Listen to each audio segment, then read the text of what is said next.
যুক্ত শিবু হাজরা পুলিশ এখনো খোঁজ পায়নি শিবুর। তাহলে কোথায় গা ঢাকা সন্দেশখালীর অভিযুক্ত? সন্দেশখালীতেই মানুষকে পরিষেবা দিচ্ছেন বলে দাবি শিবুর। এরই পাশাপাশি বিক্ষোভের জন্য আরএসএস সিপিএম চক্রান্তের অভিযোগ করলেন। দোষ প্রমাণ হলে শাস্তি হোক বলেও দাবি সন্দেশখালীর অভিযুক্তর।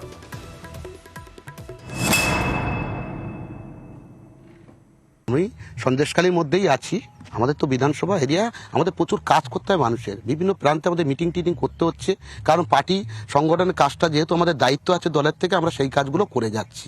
আমাদের তো লুকিয়ে থাকার ব্যাপার তো কোনো কিছু নয়, আমরা মানুষের পরিষেবাটা দিচ্ছি। দেখুন, আমরা কোনোদিন দাঙ্গা হাঙ্গামা করি না, মানুষকে কখনো অশান্তির জায়গায় আনি না, আমরা পরিবেশটাকে ঠান্ডা রাখার পরিকল্পনায় সবসময় এগিয়ে থাকি। আমরা পার্টির কর্মসূচি, আমরা সেই কাজেই আমরা বর্তমানে ব্যস্ত আছি।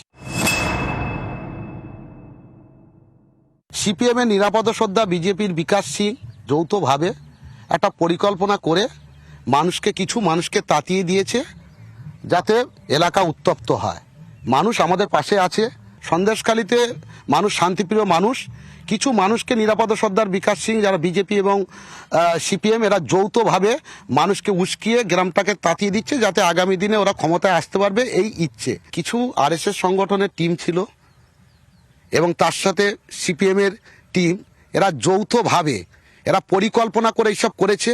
ইডির যখন আসে তারপর থেকে এরা একটা গোপনে এইসব পরিকল্পনা করে ভিতরে ভিতরে আরএসএস এর টিম, সিপিএম এর একটা বাইরের থেকে টিম এসে এদের একটা ক্লাস করিয়েছে। বিশেষ করে নিরাপদ সর্দার, আপনাকে বলি বিকাশ সিং, এরা খুব ট্রেনিং প্রাপ্ত।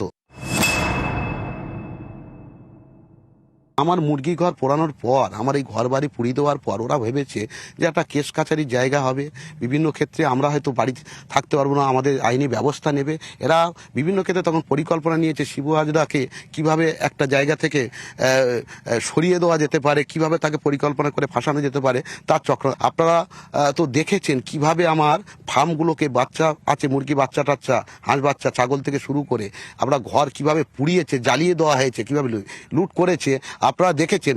এইটা যে কত বড় অন্যায় কাজ, এটা কখনো নয়। মহিলাদের একটা পার্টি অফিসে সর্বক্ষণ লোকজন চলাচল করে, আমরা পার্টি, দেখুন আমরা দায়িত্বপূর্ণ পদে আছি, একটা ব্লক প্রেসিডেন্ট, তার কাছে মানুষ আসবে না?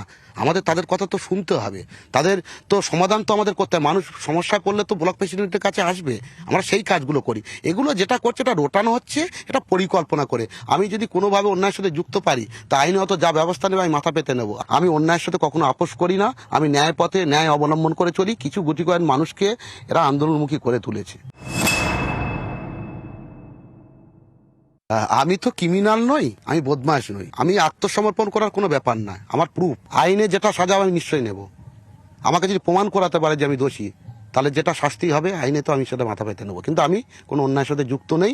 আমি এখনো জোর গলায় অন ক্যামেরায় বলছি যে আমি কোনো অন্যায়ের সাথে যেটা করা হয়েছে সেটা মিথ্যে, অপপ্রচার। আমি সাধারণ মানুষের পাশে আছি, সাধারণ মানুষের জন্য কাজ করে যাই। আমরা মানুষের পাশে থাকি, সর্বক্ষণ কাজ করে যাই। এটাও বিরোধীদের সহ্য হয় না, তারা চাইছে সামনে লোকসভা নির্বাচন, জায়গা নেওয়ার পরিকল্পনা নিচ্ছে। প্রচুর মানুষ এতে অখুশি।